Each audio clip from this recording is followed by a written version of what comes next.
let's talk some Crowdstrike as we get ready for stock-specific stuff. Jeff, I feel like this is a good example of a place where maybe you might be able to trade kind of outside the big currents in the broad market.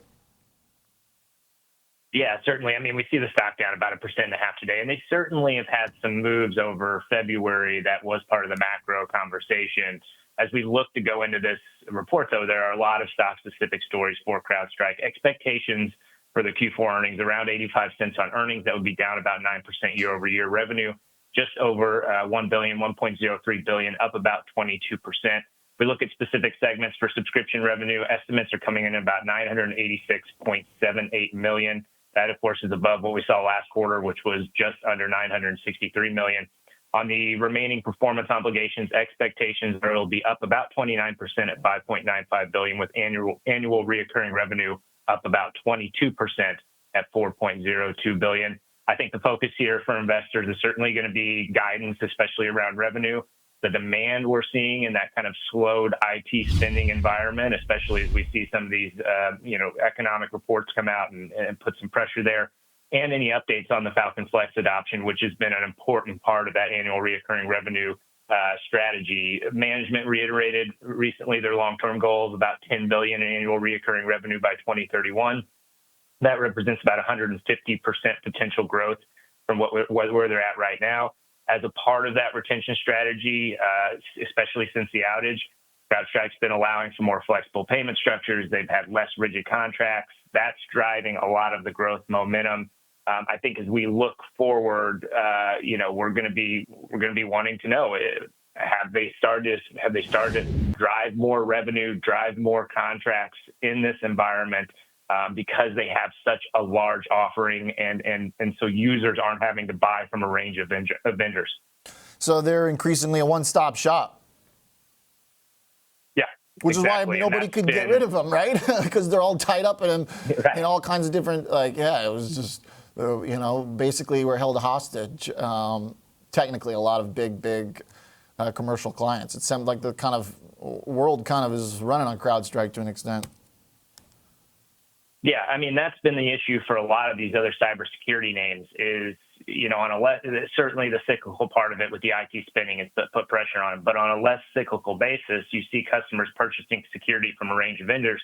For CrowdStrike, they don't tend to see that. They've got, almost 28 different products, in Q3, 66% of their customers used at least 5 of their modules, 20% used at least 8, and they see with those customers spending $100,000 or more, they usually use about 8 modules as well. I think the story of the outage, while yes, there's still some compensation packages coming and things like that, that's largely over. We asked that question back in Q2, is this a buying opportunity? I think that question had been answered, right? The stock really pushed back and recovered from that incident. I think now what investors, again, everything I mentioned before, they're going to be looking at. There's also, we see that pullback since February 19th. They kind of, that downside has been contained since February 25th. Shares have been choppy but sideways. Big part of that was macroeconomic data. But there is a specific story around the DOJ and SEC investigating a $32 million deal with Carahsoft Technologies, which they finalized in Q3. Basically, it was for the IRS to cybersecurity. They never purchased the product, so they're having to explain the accounting around that deal. We saw in November they excluded about $26 million in reoccurring revenue, but it's unclear if that was connected to this IRS and Carahsoft deal or not. So we may hear more about that. We may not, but that certainly is something that's going to come up in future stories. Okay. It seems like it was going to require a lot more than a reset or a restart. Sounds like if anyone wanted to get rid of CrowdStrike, they would have had to upend and totally revamp their entire, security system and kind of basic functionality of wherever they're connected to the internet. So seems like we're set for a stock-specific report, a comeback story to continue. Shares down a little bit here, but they've been holding in near 375. Thanks, Jeff. Appreciate the setup. Let's trade it with Tim Biggam, lead option strategist at Delta Derivatives. What do you think, Tim? CrowdStrike made a pretty good comeback. It's gotten dinged a little bit in the last 3 weeks like everything else.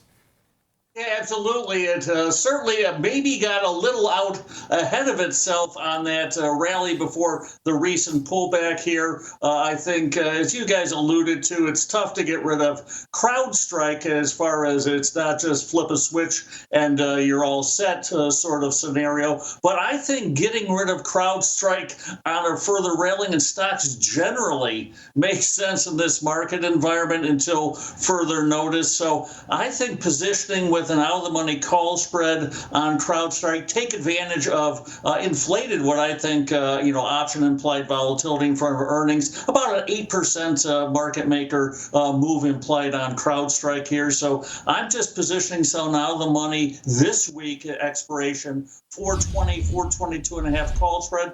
For around 50 cents or so. The stock has dropped since, I put the trade out. So more around 40 cents here. But like that risk return trade off, you get about a 10% plus upside cushion. And it's right above that expected market maker move range. So I don't think CrowdStrike or stocks generally, as we've seen, are going to make a run towards fresh new highs here, given the sort of scenario we're seeing in the market. So I'm a willing seller on a big pop on CrowdStrike, certainly, and even some of the other names here take advantage of inflated vol across the board and inflated vol and CrowdStrike as well. Valuations too, even given that earnings and sales are growing, are still off the charts high, and we're seeing valuation compression even with interest rates heading lower here. So I think some semblance of that sanity, as I like to call it, has come back in the market on that front as well.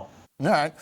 The 420 break even is the top of that range we were chopping back and forth in, so I kind of like where you're identifying the technical area.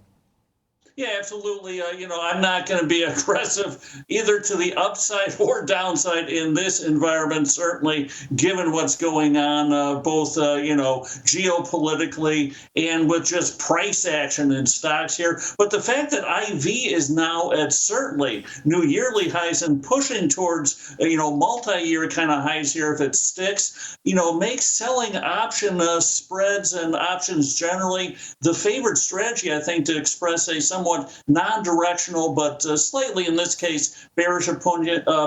Even to the downside, I'm looking, to jump in on some of the stocks that I kind of like at lower levels, getting rewarded more fully for selling these put spreads, certainly versus a week or so ago. Yeah. Okay. Well, right now the drift of the market is downward, so you might have some help there as well, just kind of supplying some gravity to the situation. Thanks for the trade, Tim. You bet. Anytime. Take care. Appreciate it. Makes sense. All right. CrowdStrike right now down a little less than 3%. Market is getting hit.